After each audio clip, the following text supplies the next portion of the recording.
আপনি দেখছেন news now, আমরা জানি কোনটা খবর। পরিসংখ্যান ও কর্মসূচি বাস্তবায়ন মন্ত্রণালয়ের উদ্যোগে ও রাজ্য অর্থনীতি ও পরিসংখ্যান অধিদপ্তর এবং জাতিসংঘ উন্নয়ন কর্মসূচির সহযোগিতায় এক কর্মশালার আয়োজন করা হয়।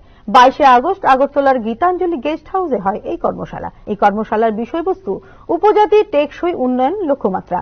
অনুষ্ঠানে প্রধান অতিথি হিসেবে উপস্থিত ছিলেন রাজ্যের পরিসংখ্যান দপ্তরের মন্ত্রী বিকাশ দেববর্মা।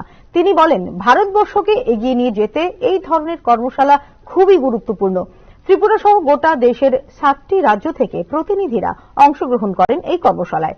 উপস্থিত ছিলেন রাজ্য পরিসংখ্যান দপ্তরের সচিব অভিষেক চন্দ্র সহ দপ্তরের অন্যান্য উচ্চপদস্থ আধিকারিকরা।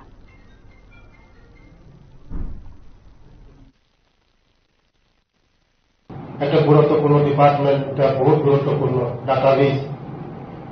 আজকে আমরা সবাই জানেন যে টাকা ছাড়া কোনো কিছুই হয় না, তার জন্য আজকে এই ডিপার্টমেন্ট বহুত গুরুত্বপূর্ণ। 6টা স্টেটের এখানে এসেছেন ওয়ার্কশপের জন্য, ওয়ার্কশপ হয়েছে। আগামী দিন আমাদের এই ভারতবর্ষকে বিকশিত করার জন্য, শ্রেষ্ঠ ভারত করার জন্য আমাদের যে এই ডাটা প্রয়োজন, তার জন্য আগামী দিন এমন ওয়ার্কশপ বহুত গুরুত্বপূর্ণ।